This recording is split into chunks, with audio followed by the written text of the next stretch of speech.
Hello and welcome back to Without a Voice. I forgot there was creepy music in here and I was like, oh, this is really pretty and creepy. I love it. Um, so yeah. I know I'm kind of... there is a series I do want to continue called Shepherd of Light. I do want to continue it, it's just like I just need to watch how I need to do a certain puzzle. Because... Or I don't need to. I could just, like, trial and error it a bunch, and then just... And if I, like, don't get it on screen, I can definitely do it off screen. So I don't know what I'm talking about. So... You're not gonna get that today or tomorrow, maybe on the 31st, though? Maybe? Probably? Maybe, probably? Probably, maybe, sure, yeah, okay. Anyway. Without wisdom or experience. Actually, let's just hop into the thing. Let me say that. And then, without wisdom or experience, storms shall ill-withered be. Withered.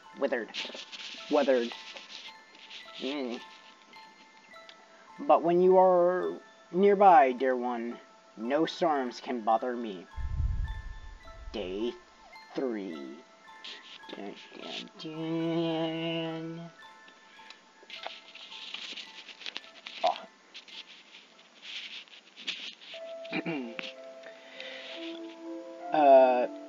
The exiled princess paused on the very first line of her letter. To my dear Alexander. Is that too familiar? Will he dislike it?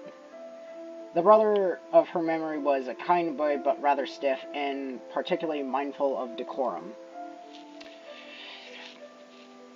Following the events to the previous evening, Cassidy felt compelled to rewrite her half-finished letter. I want Alexander to see me at my best. It's always good to see someone at your best. I do not wish to disappoint him or bore him with a minute, whatever that word is. My original draft. She sighed, recalling the contents of now ripped up pages. Well, don't rip up the pages! I didn't say that! I just said you look as best. You could just, like, cross out some words, rewrite it. Like, I pined far too much. I would never whine, of course, but my words were drawing near that. She was afraid to admit, even to herself, how much she missed her brother. Oh, well, hi. Cassidy finished the letter without much of a fuss. She wrote briefly of Elowen, a passerby, helping her find wood. It took a long time before my brain registered there was a find before firewood. But to my dear Alexander, I hope that this letter finds you well, dear brother. I have greatly enjoyed the last book you sent me. However, it had such a sad ending. Even though the father loved his youngest daughter so, it all came down to nothing in the end. Both of them died. Why do I feel like that's foreshadowing? Like, I just read that, and I went, and just a red flag went up in my head saying, foreshadow! Can there be any worse fate than to die at your loved one's hand? I dare say not. The book has given me much time to think about, though I do hope you send a happier tome next time. I do begin to tire of reading such dreary works. I can't read the bottom one. Yeah, it is works. Most of the contents, however, were in regards to the book she had recently finished. Perhaps this will encourage my dear brother to send me more. Oh, god damn it. Damn you, third paragraph that was blocked by the letterbox. When Cassidy looked out the window, she realized the sun had started to set. Oh dear, was I revisiting for so long? Silly me. I did do voices. God, I forgot I did voices for this. I forgot to do Cassidy's voice. My bad. My bad, folks who are watching this, who enjoy this and enjoy. I don't know. She folded up her letter and placed it in an envelope, sealing it with the royal wax seal she was given, not given. She stood and stretched her arms above her head. I have hardly moved all day. That is no good. Cassidy walked to the front of the cottage where she normally left her letters, halfway beneath the door for an agent to collect. She had just stuffed her letter under the door when... Princess? Cassidy's blood ran cold. Cassidy's blood ran cold for a moment. Yet she realized who was addressing her and relaxed. Ow. Oh, ear. You surprised me, Elowen. You surprised me, Elowen. There we go. She spoke to the other woman through the half-opened window at the front of the cottage. I am no princess, you know. Is that so? You seem like one to me. Flirting up a storm in here, and I'm just the weird guy behind the screen. Cassidy was not sure how to respond to that sentiment. Have I casually let slip? Let me just spit all over the place so I can, like, speak again.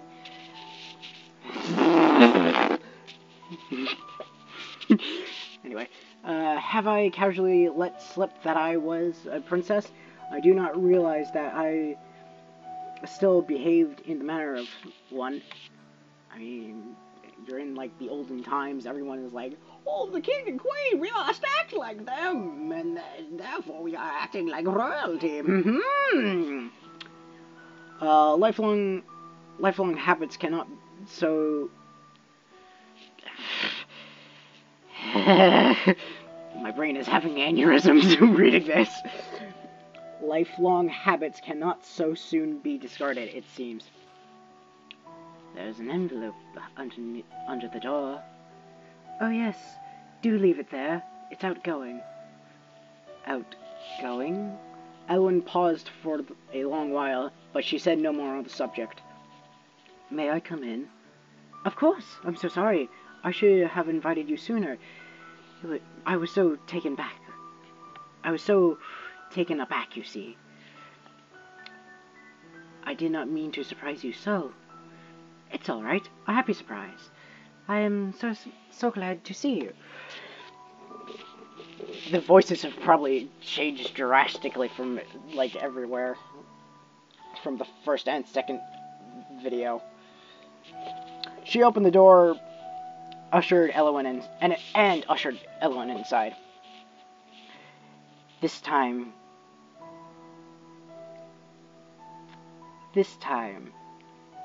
Cassidy did not forget her manners. Oh, hey, new scene. Just circle, triangle, waves. I could just see the guy making that, just like, okay, son, what are some symbols we can put on the thing? How about a triangle in a circle? Okay. Draws it.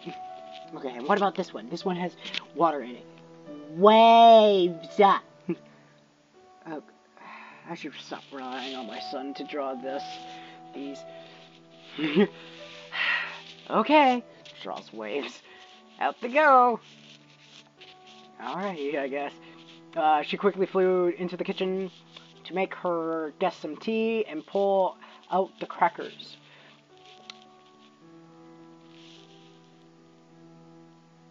Why am I suddenly blanking on which cracker? Like, is it American crackers or British crackers? And I think British crackers are different from American crackers, because I think crackers there are cookies in America, but I'm not 100% sure.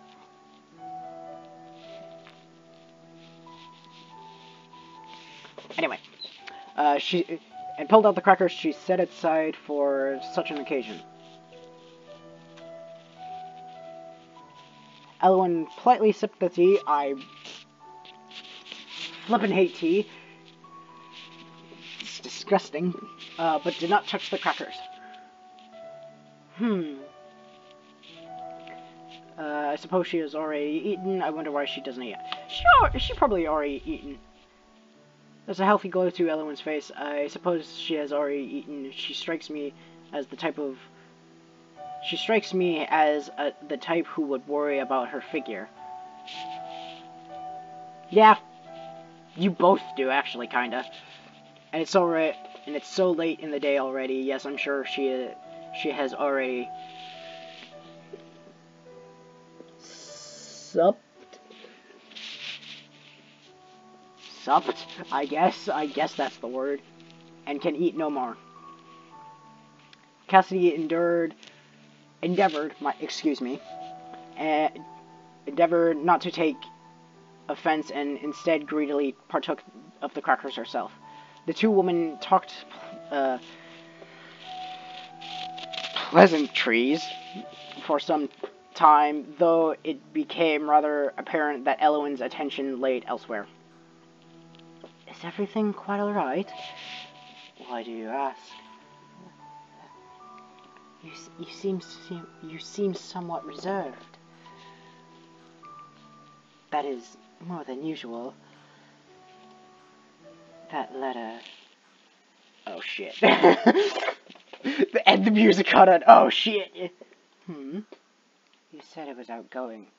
Is that the letter you wrote to your brother? Oh yes. If I leave letters there, someone will come collect it. Someone? How can that be? You do not go into town to have your mail delivered? She was at a loss as to know how... She was at a loss as to how to explain. Cassidy herself knew that her situation was extraordinary. You see, though I live alone, I am well taken care of. My brother provides everything. Every fortnight or so. So he's a gamer, eh? Playing a 12-year-old game, eh? I don't really care about Fortnite, but, like, it's not for me, but, like, if every child likes it, I'm like, alright, yeah, it's a child thing, I guess. Every fortnight or so, his agents deliver food and supplies to me.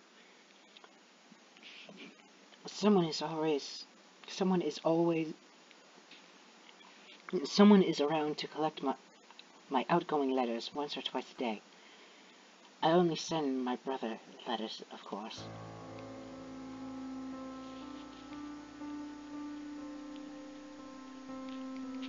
Okay then. I was not wrong when I said this place was like a jail. Why do you live here alone, when he clearly has enough resources to take care of you? Cassidy shifted uncomfortably in her seat. Ooh, Elowen is asking Cassidy the hard questions. The hard questions! Elowen's eyes seemed not to look at her so much as bore into her soul. Cassidy felt judged and deemed unworthy, though she had not yet responded to Elowen's inquiry. No matter how she phrased it in her head, it sounded awful. I am here for my own safety, for you see, I am a werewolf.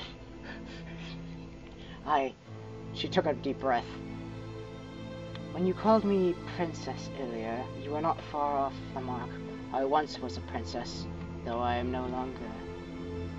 After my father, the king's death, I was inherited to the throne, but our barons in Parliament voted no confidence. I was then handed trumped up charges of treason. I very well could have been executed. Instead, my younger brother intervened on my behalf. So you are alive, in exile, but alive. Oh shit. The former princess surprised herself at the depth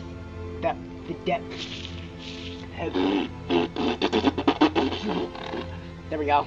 I have warmed up even more. Surprised herself at the depth of her own feeling, at the desperation with which she tried to convince, especially herself, that this way was for the best.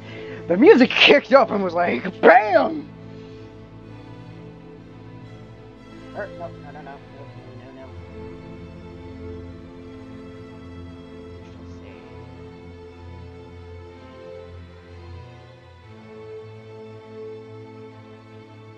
don't know why I say what we shall say. Yep. It's not so terrible. This cottage is lovely. It is good. It is a good thing to be among nature like this. How can you be so positive? What? You speak so fondly of your brother, but he is the one who exiled you, who left you here to rot in isolation. It's not like that, Eluin. What part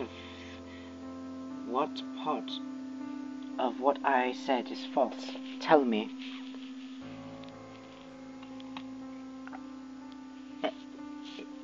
It's not that simple. It's not Alexander's fault. She found herself repeating her thoughts on the matter mechanically, things she only half believed. Ooh, the tension is rising. She had said all these things before. It seemed she no more believed them now. As a result of your dear Alexander's intervention, you were exiled, were you not? Who's to say he was not responsible for the unfavorable votes in the first place? Ha! Eluin's just Sherlock Holmes over here, oh my god! Why would he do that? What would he have done? The throne?!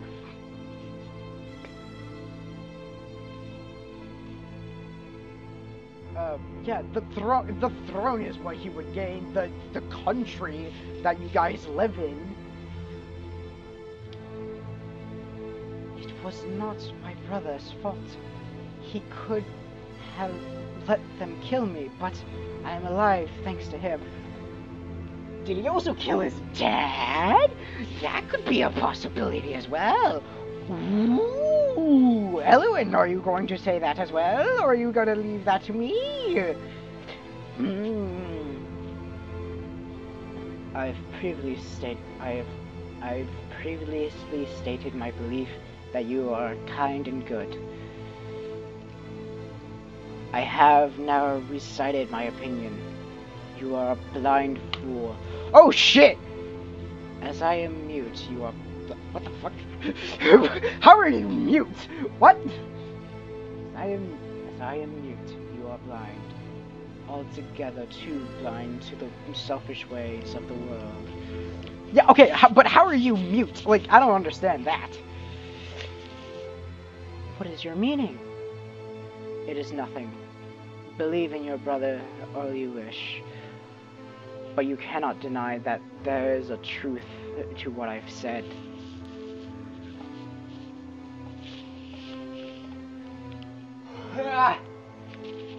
Eluin rose from her seat in one swift movement. Oh, wow. And then headed for the door. Good night, princess.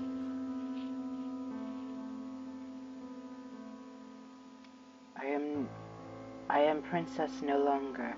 Mock me not, I beg you. Holy shit. Holy shit, what the hell? Just like that, she was gone, disappeared into the night. For she was a witch. Cassidy wrapped her arms around her torso, hugging herself for comfort in the wake of Elowen's sudden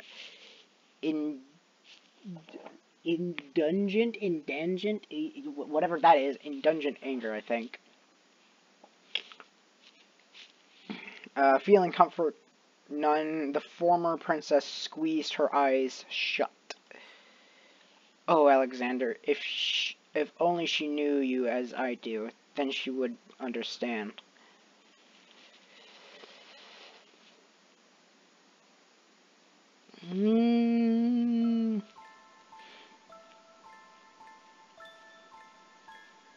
Here's the creepy, pretty music.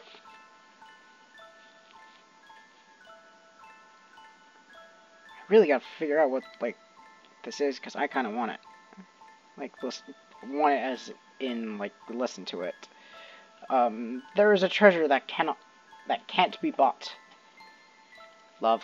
No matter how long it may be sought, unrequited love. It is something priceless, yet free. I speak, of course, an apology. Oh, apology! Day 4. Day 3 was really short, so here's day 4. Huh. So it wasn't unrequited love.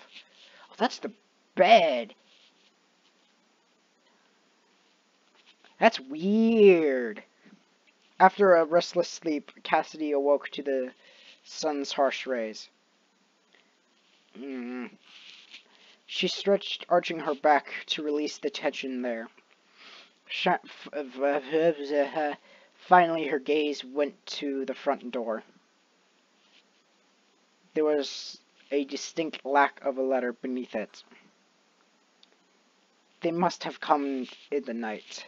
How diligent my brother's agents are. You are blind, fool.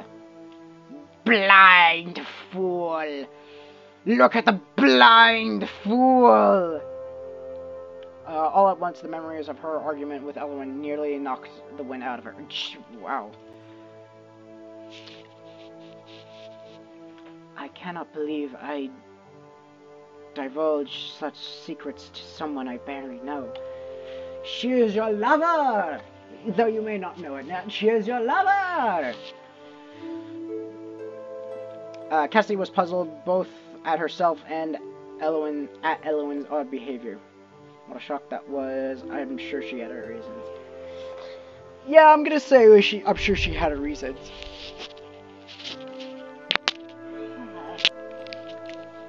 Elowen appeared so upset. I wondered if she experienced something similar. Perhaps my blind optimism reminded her too much about it. Maybe. She does very seem princess-like. I'm sure she is only worried for me. I seem to be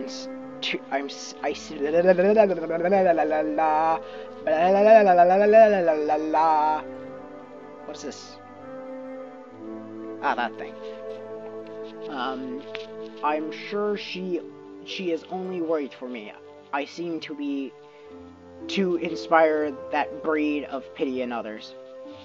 I can understand. I'm afraid I often come off as quite helpless.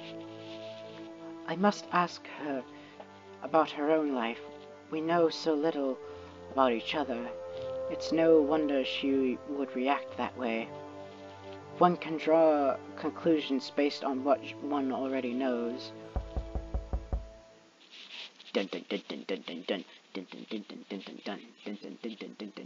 Presently, there was a knock at the door. Sorry, that was like a really good beat. That's gonna be on my mind right now.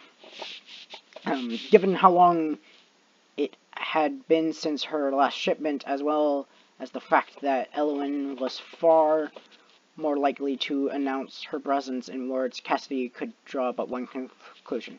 She waited nearly 10 minutes before opening the door.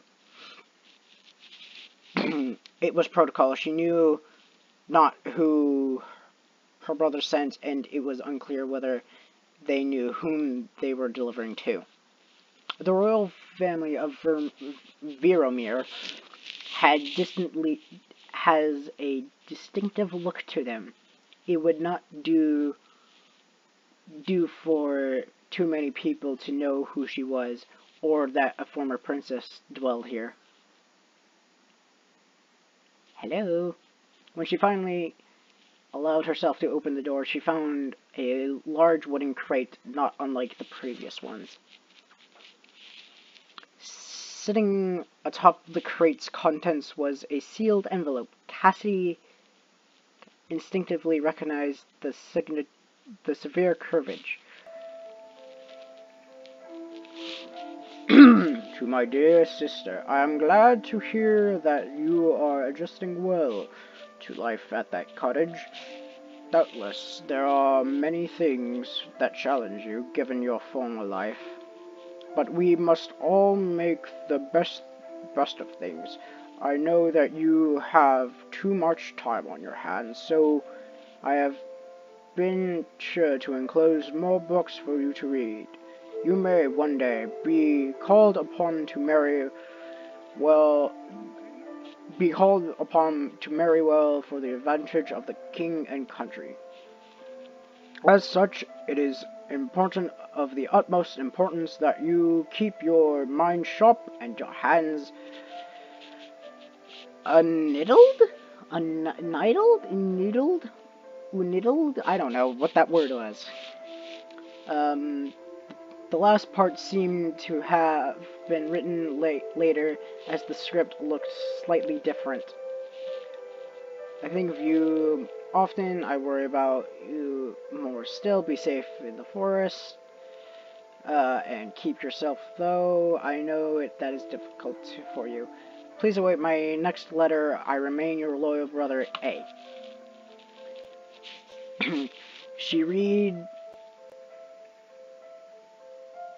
read over the letter many times, trying her best to glean affection from it. Haha, Alexander. Alexander has always been a little awkward. I'm sure that last bit was added for some reclusive, whatever that word is. After one of his advisors chastised him for the content of his letter, she smiled and ran her fingertips along the part that read, "I think of you often." Then she remembered the sentence about marriage.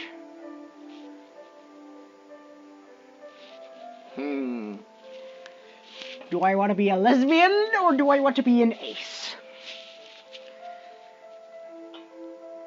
Yeah, how about an ace? I don't want to marry. I've never considered marriage, even before my exile. Can a noble or royal family from another nation be content with a wife who has been living in the woods? Can I even be content myself in such a marriage? The letter did not raise her spirits as much as letters from Alexander usually did. The implication of it weighed on her. Of course, I must be useful to the kingdom somehow. Why else would I be alive? If I can be of use even as a disgraced princess. Cassidy sighed. She could not finish that thought. All of a sudden, Cassidy wanted nothing but to see Eowyn again. I will seek her out. I must. The other woman's presence would certainly be salve for her current mood. That was her reasoning, and she swiftly acted upon it. Save. Ba-ba-bang. return. Cassidy set the crate aside, set aside the cottage, and then set out. After a long, fruitless walk about the forest, she arrived in front of the wisteria tree. Elowen, princess. I am no longer a princess. Just because you no longer live in a castle does not mean that you are no longer a princess. Cassidy was reminded of the word marriage once again. Elowen was right. She was still considered a princess insofar as a princess could be useful. A long silence passed between them. Both were conscious, no doubt, of the argument that had transpired between them, an argument they had not yet resolved. I am sorry. Elowen's eyes widened almost imperceptibly, but Cassidy, staring into the other woman's face as she took note, as she was, took note. I should not have burdened you with my circumstances to begin with. But you were only worried for me. I should have been more sensitive in my explanation. No. Cassidy was struck by the sight of Elowen's soft smile as she laughed.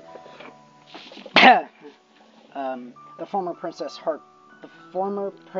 heart fluttered, and her brother's letter was prominently forgotten. Yet you two are going to get married. It was nothing. It would seem that I too am quite the fool. The air thusly cleared. Two women were able to enjoy the rest of their day together. They whistled the time away in companionable satisfaction. That night, Cassidy drifted off to sleep with a full heart. Ooh. Well, I'm going to save it here.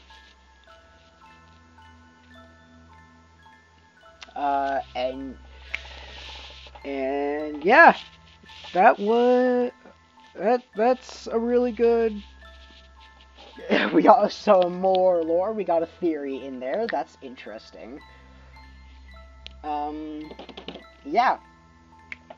I really like Elowen's design. I really like Cassidy's designs. They're both very cute. I like Elowen more, though. I don't know. I guess it's just because she's more goth.